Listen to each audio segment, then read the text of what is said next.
Arena de volta do intervalo. O presidente da Câmara, Arthur Lira, leu o requerimento para a criação da CPI, que vai investigar as ações do Movimento dos Trabalhadores Rurais Sem Terra. A CPI, que investigará o MST, tem 27 titulares e igual número de suplentes. E eu apurei que o deputado do PL, Ricardo Salles, deve ficar com a relatoria da comissão. O foco, gente, dessa CPI vai ser convocar os líderes dos movimentos. Então, provavelmente, nós vamos ter ali Stedley, nós vamos ter o líder do MST, o Rodrigues, nós vamos ter Rainha, se ele não estiver preso, e também líderes regionais do MST e de outros movimentos de luta pela reforma agrária e pela terra. O porquê dessa estratégia? Os deputados querem focar nos movimentos para desestimular a invasão de terras e, pelo menos num primeiro momento, vão deixar o governo o governo federal e os governos estaduais como convidados. A ideia é, com os governos, negociar temas, negociar projetos, como a regularização fundiária ou terras indígenas. E ao contrário da CPMI, dos atos antidemocráticos, onde a gente está vendo os partidos do Centrão se movimentando e cedendo cadeiras, muito provavelmente, para deputados mais simpáticos ao governo, na CPI do MST vai ser mais difícil. Tanto o PSD como o MDB, União Brasil, tem muitos parlamentares da Frente Parlamentar Agropecuária. E eles são os mais prováveis, devem ser eles que vão querer ficar com essas cadeiras. Vamos ao nosso debate. Joel, vou começar com você. O que significa Ricardo Salles, se ele assumir mesmo esta relatoria da CPMI? O presidente deve ser o deputado Coronel Zucco. A relatoria, tudo caminha para ser dele. Kim Kataguiri também está ali na disputa, mas é muito provável que ele vá para a CPI dos atos antidemocráticos. O que representa aí Ricardo Salles? Bom, representa com toda clareza o caráter de arma política dessa CPI para constranger, para investigar, para enfrentar o MST e outros movimentos sem terra que estejam fazendo invasões agora. O MST cruzou uma linha. Ele vinha numa descendente, né, de ocupações e de invasões ao longo dos tempos. Daí, nesse novo mandato, isso desde o governo Dilma, hein? Não é que tem gente que diz que não, com o Bolsonaro baixou tudo. Não, vinha caindo desde o governo Dilma, depois o Temer, depois o Bolsonaro, uma queda constante. Agora, deu uma subida nas invasões, inclusive. E aí me parece que cruzou uma linha importante inclusive para a sociedade, para a opinião pública, que foi a invasão de terras produtivas e a invasão de um terreno da Embrapa agora. Então, quer dizer, não que seja correta a ocupação ou a invasão da terra improdutiva, mas minimamente se entende que, ok, se ninguém estava usando aquela terra, você também entende um pouco o lado do trabalhador que está invadindo e dos líderes que estão invadindo. Agora, a terra produtiva, desrompendo a produção de eucalipto, por exemplo, uma terra de pesquisa da Embrapa, a própria Embrapa disse que sim, estava prejudicando a pesquisa ali, daí começa a mudar de figura. E o governo incapaz de lidar com isso, um governo que cede sempre mais.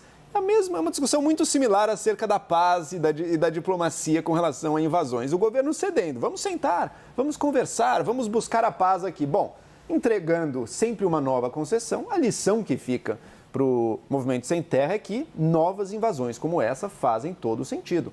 O Stedley foi muito claro, essas invasões são invasões protesto, né, que eles invadem, esperam a decisão judicial, saem, mas são invasões de cunho político, de movimentação, de manifestação para conseguir nomeações, para conseguir avançar liberação de algumas terras que estavam em disputa, para conseguir sentar na mesa de negociação em diversas frentes, para conseguir estar junto do presidente na viagem da China.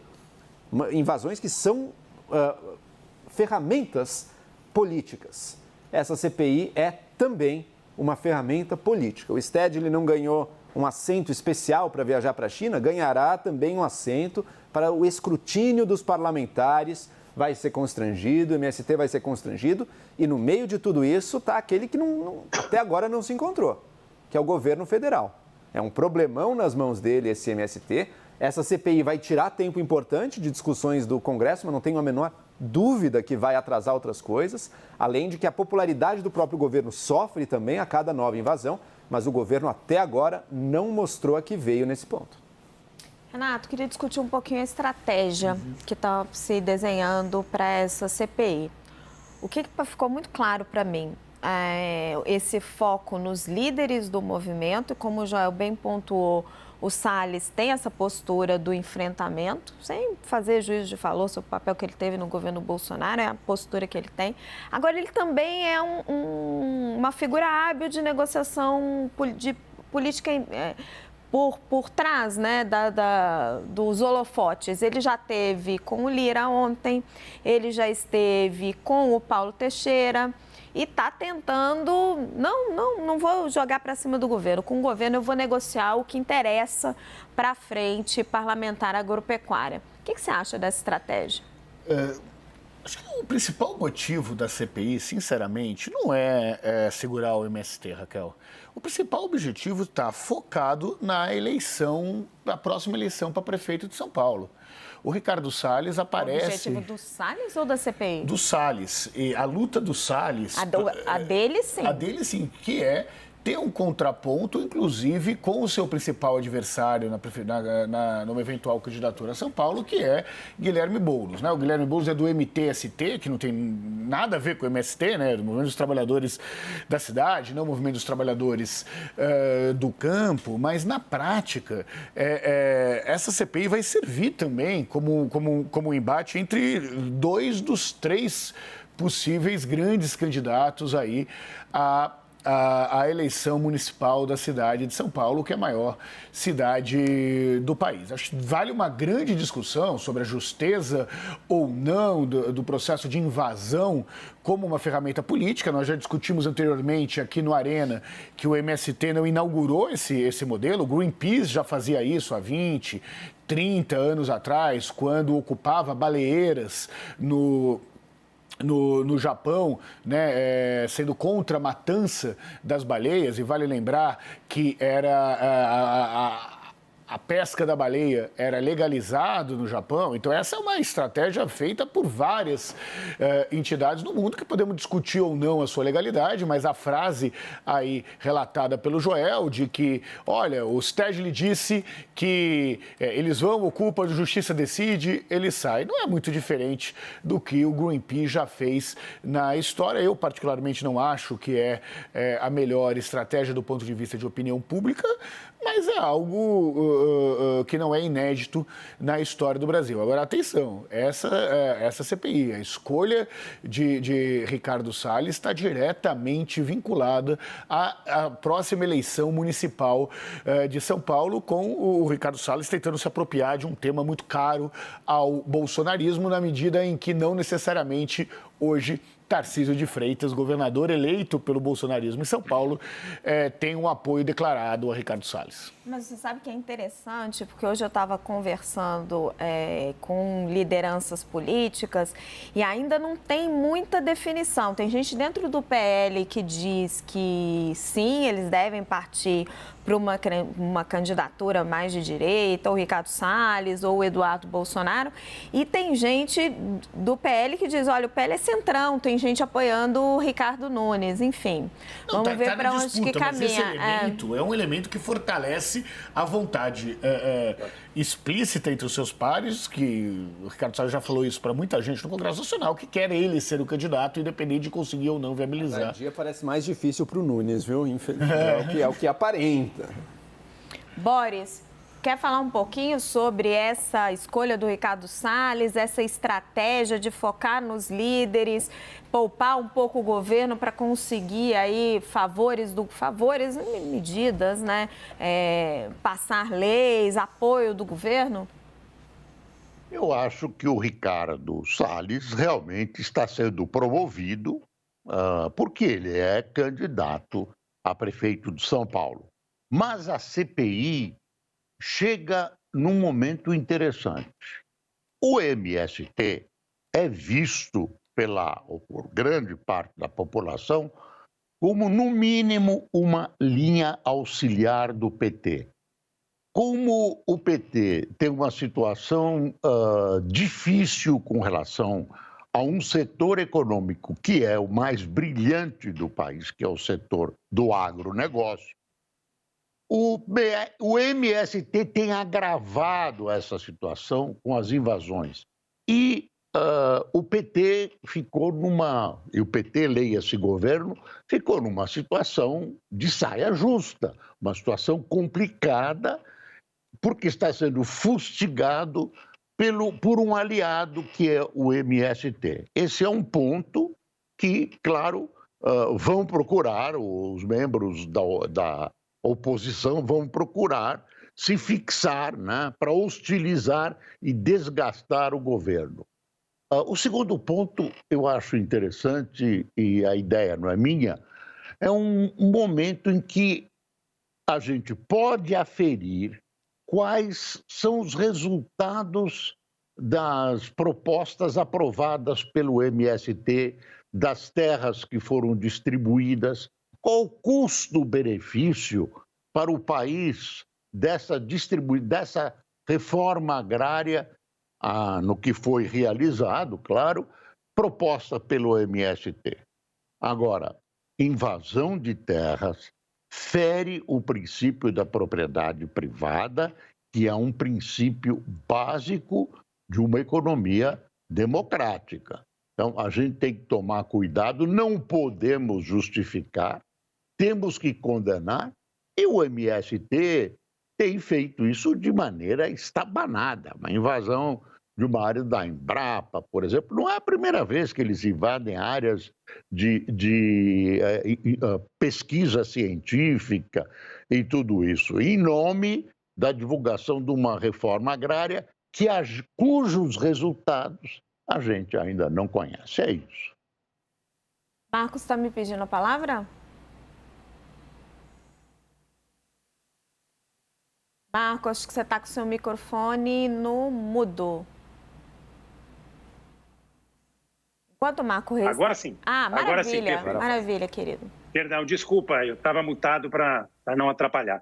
Não, só colocar uma questão. Essa é a 5ª CPI em 18 anos. É uma tentativa de desgastar o MST e de criminalizar a reforma agrária. É disso que se trata, né?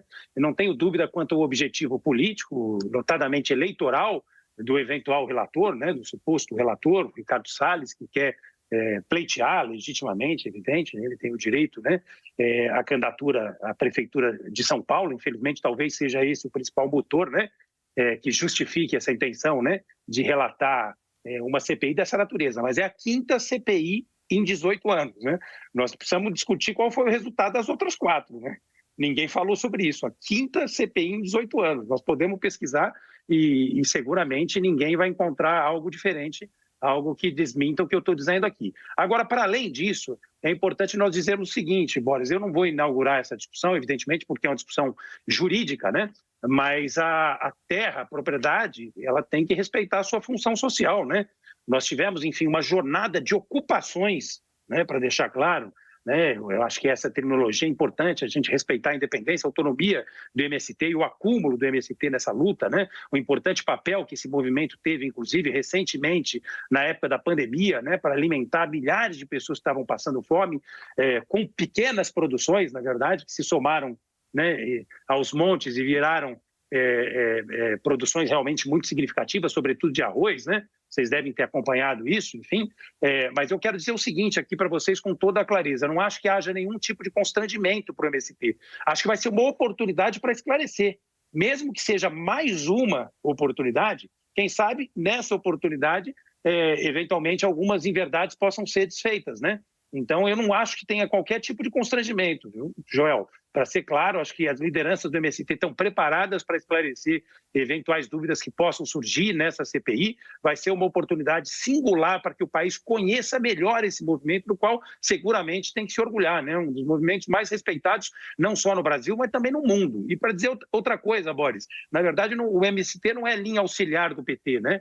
O MST tem afinidade de princípios e de propósitos com o PT, evidentemente, mas o MST tem independência e tem autonomia. Inclusive, alguns ministros do governo Lula recentemente deram declarações, digamos assim, que colidiram com as declarações e com as ações do próprio MST, o que prova que essa, talvez, sinergia, né, essa linha auxiliar não seja tão auxiliar quanto você faz supor, né?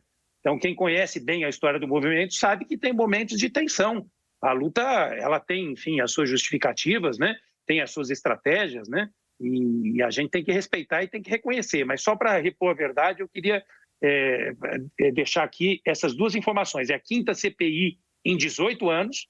Essas jornadas de ocupação, elas são feitas em lembrança ao triste episódio de 17 de abril de 1996, que parte da população brasileira quer esquecer. 21 sem-terras foram massacrados na estrada PA-51 de Paraupebas, vocês devem lembrar disso, enfim. E são jornadas que, de alguma forma, tentam resgatar essa memória, né? A Embrapa já foi desocupada, as outras propriedades também. Esse terreno da Embrapa, há mais de 4 anos, não tinha nenhum tipo de função, né? Isso também já se falou a respeito, mas, de qualquer forma, hoje, até o ministro Paulo Teixeira já se manifestou sobre isso, falando sobre a desocupação dessas áreas. Mas, enfim, estamos preparados. Eu tenho certeza que o MST vai ter o apoio de diversos advogados para esclarecer eventuais dúvidas nessa CPI.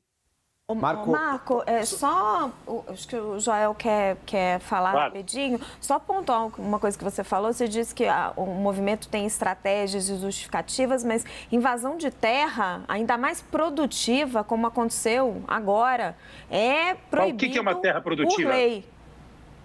Perdão? Mas o que é uma terra produtiva, né? Veja, a própria legislação, ela deixa claro qual é o critério. A legislação proíbe qualquer tipo de invasão de terra. Agora, ainda por cima produtiva, como as terras da Suzano, enfim, como a terra de pesquisa da Embrapa, do INCRA, mas...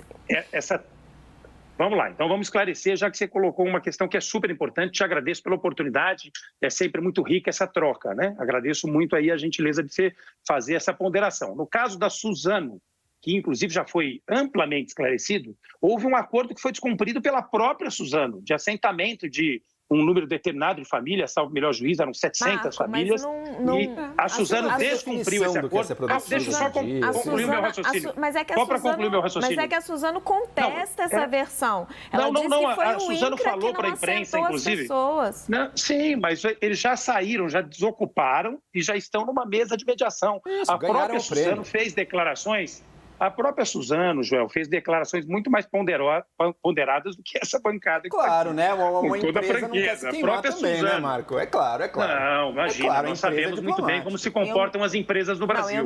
Financiando, inclusive, algumas delas, as tentativas de golpe que nós, infelizmente, assistimos. Uma empresa grande, e temos que responsabilizar. Várias empresas. Jamais. Não estou falando da Suzano, estou elogiando a postura da Suzano, que deu declarações mais ponderadas. Mas vamos lá, o caso da Suzano já foi amplamente discutido, tá? Eu acho que é importante a gente deixar isso claro. No mais é o seguinte, qual é o critério de terra produtiva? Eu posso ter terra produtiva com trabalho escravo. Esse tipo de terra atende à função social da propriedade? Evidentemente que não, queiram os senhores ou não. É evidente que não atende à função social da propriedade, que leva em consideração, entre outras coisas, o respeito ao meio ambiente, leva em consideração diversos outros vetores. Isso que eu estou falando, gente, está na Constituição, não precisa discordar de mim. Está na Constituição Federal. Por vez, rapidinho. Gente, senão quem está em casa não entende nada. Meninos, senão quem está em casa não entende nada.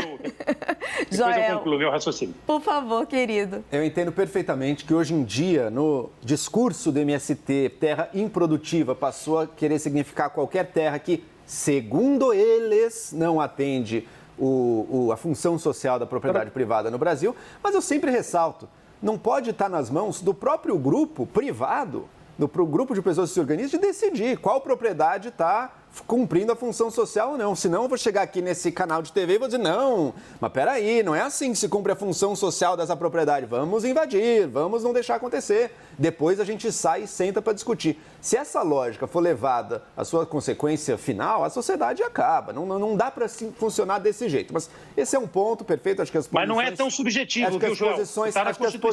Acho que as posições estão até bem desenhadas. Viu, Joel? Eu queria, só para finalizar, Marcos, só para finalizar, eu queria só marcar também, Renato, uma distinção que eu acho que acaba sendo a mais relevante nesse caso, num paralelo muito bom que você fez do Greenpeace, né? O Greenpeace também parava um processo que estava dentro da lei ali, na produção e tudo, como um ato político.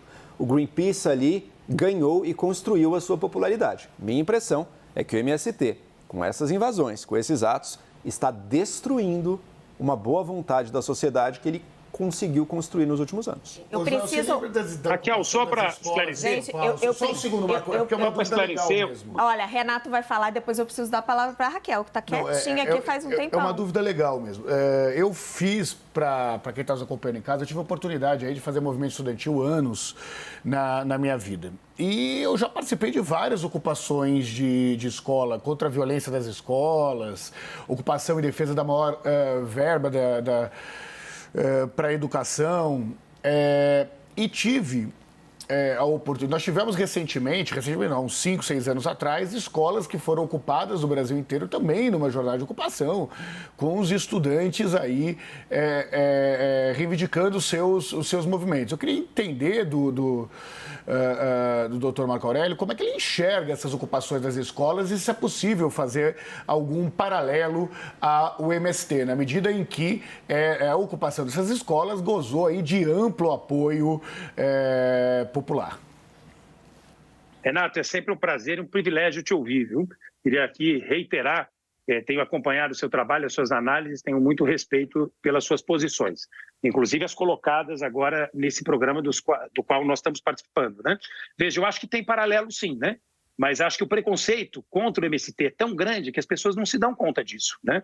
Veja que o Joel, que é muito habilidoso, ele acabou fazendo uma ressalva que, de certa forma, nega o que ele afirmou na própria frase anterior. Não é ardiloso, não. Eu costumo ser bem direto. Eu acho que a franqueza é uma característica da qual eu não abro mão. Eu faço enfrentamento de forma muito honesta, elegante e respeitosa. E farei aqui a sua posição e sem qualquer tipo de postura ardilosa, né? Farei de forma direta. Você, na verdade, em relação ao MST, fez todas as condenações, enfim, que eu já podia supor que fizesse, de fato fez, mas já fez a ressalva em relação ao Greenpeace, né? É como se o Greenpeace tivesse alguma justificativa, conquistou um certo respeito para o mundo, mas conquistou esse certo respeito como? Né? A pauta que o Greenpeace encampa só passou a ter a importância que teve por conta da estratégia do Greenpeace. E aí eu respondo à provocação inteligente do Renato. Tem paralelo, sim, com a ocupação das escolas. Mas aí tem uma coisa da qual, na verdade, todos nós queremos nos distanciar, que, de certa forma, contamina muito a nossa sociedade, que é machista, que é racista, de forma, inclusive, estrutural. Os nossos preconceitos, né? Nós temos um preconceito com esse movimento que a gente conhece mal. Poucas pessoas sabem efetivamente o que o Movimento Sem Terra fez para o país. Ele é respeitadíssimo no mundo. Eu ouso dizer para você, Joel, que ele tem um respeito, claro. O Greenpeace, né, tem uma caminhada longa, assim como o próprio MST, cada um vai ter uma forma de medir, mas seguramente é um dos movimentos mais importantes da América Latina. As lideranças do MST são recebidas pelas autoridades políticas do mundo.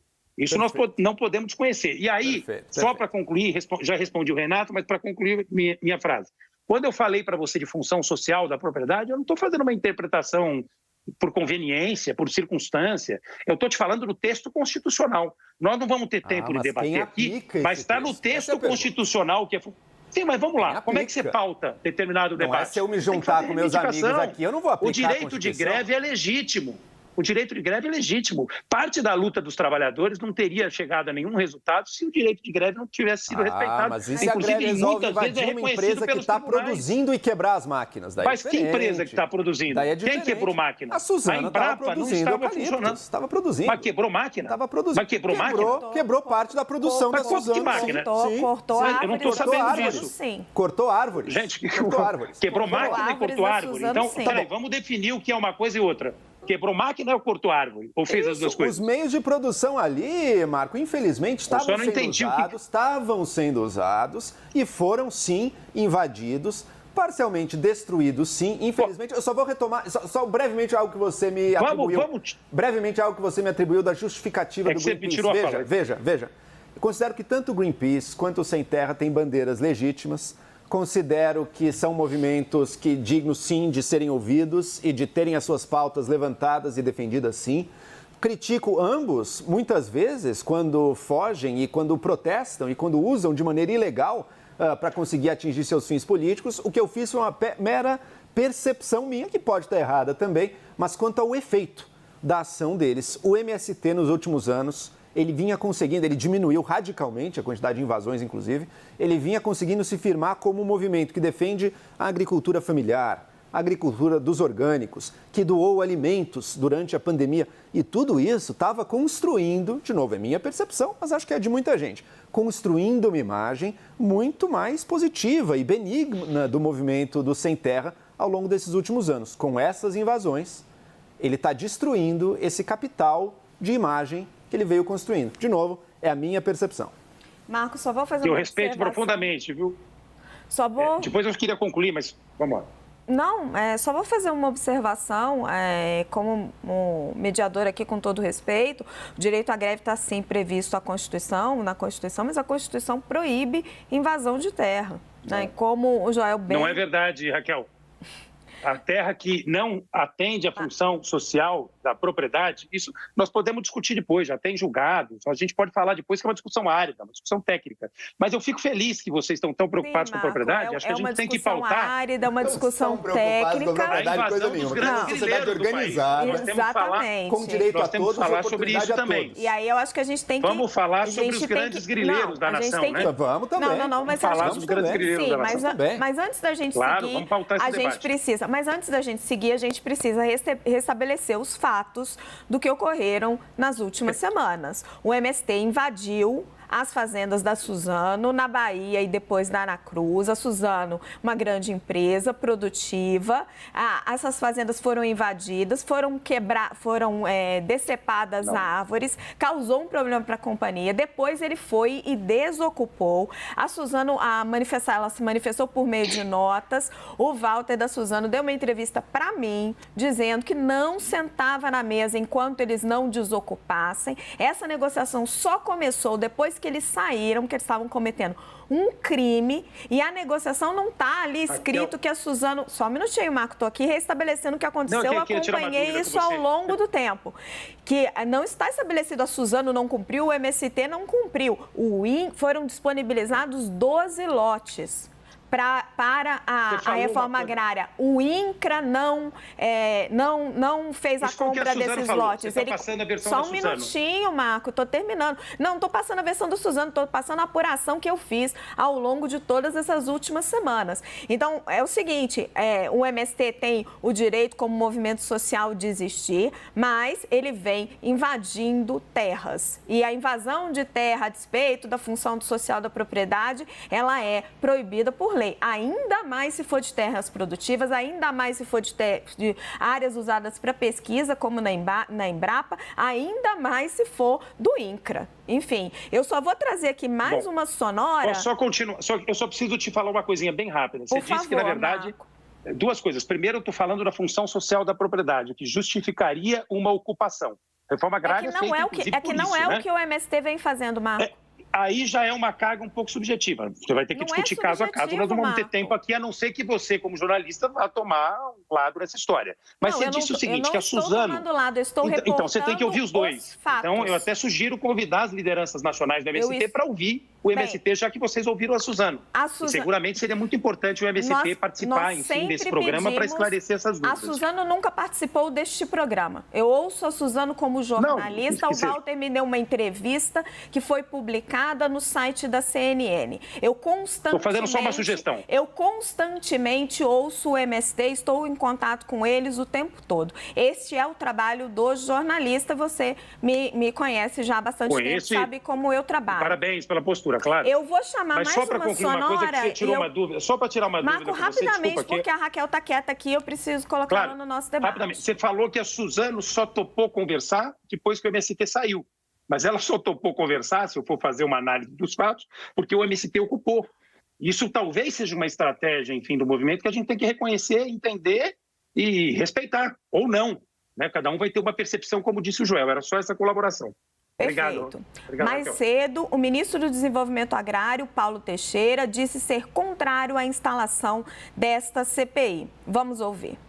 Hoje de manhã, por exemplo, eles saíram espontaneamente da terra da Suzano, no Espírito Santo, assim como saíram também da terra da Suzano na Bahia, saíram da Embrapa. Aquilo foi uma jornada de luta, de protestos, e que já se retiraram.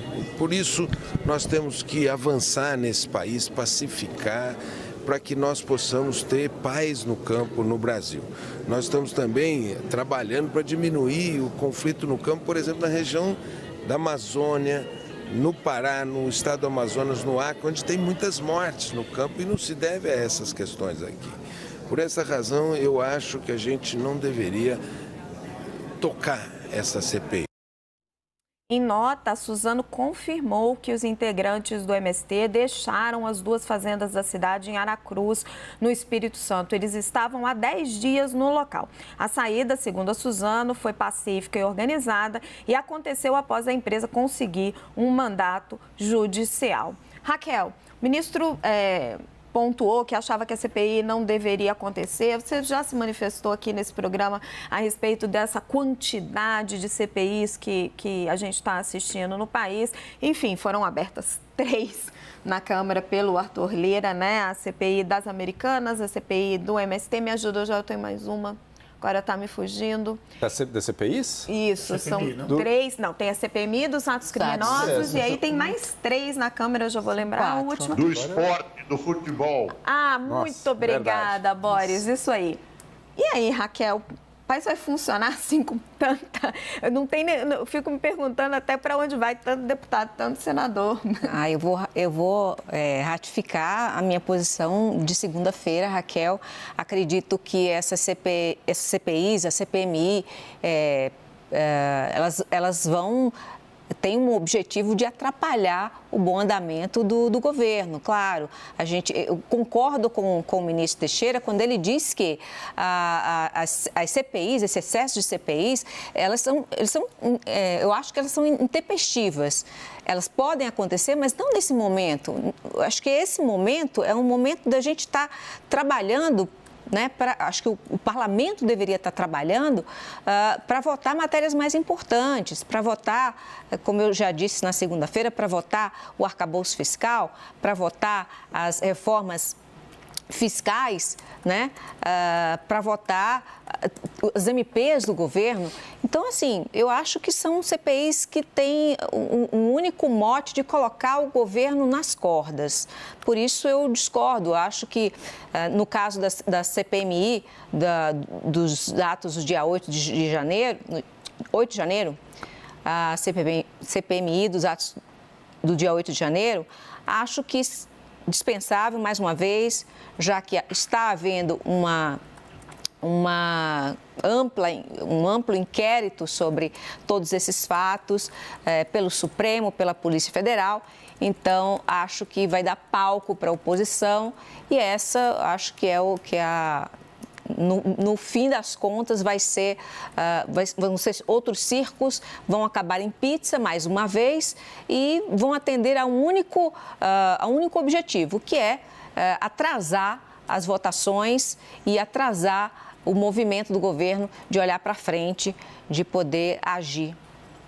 Raquel, eu tendo a ver como você. Eu também acho que essa CPI... Olha, eu vou precisar mudar de assunto, porque está acabando, então eu vou te pedir para você ser curtinho. Também acho que ela vai atrasar muito do que o governo quer fazer. Você quer a minha palavra? Mas ela é quase o resultado... Dois. Ela vai realmente atrasar o andamento do governo. Isso é ruim, sim, para o país, mas ela é um resultado quase inevitável de uma ação política do MST que usa essas invasões de maneira política para conseguir o que quer. Mas e tem conseguido, tem sido premiado pelas essas invasões todas. Agora, a frente política contrária a esses movimentos do MST vai se fazer valer também. O país sai perdendo, porque a gente está vendo menos lei e ordem, a gente está vendo menos institucionalidade e mais puro jogo político, usando os meios, às vezes legais, às vezes ilegais, e o caminho disso não é bom.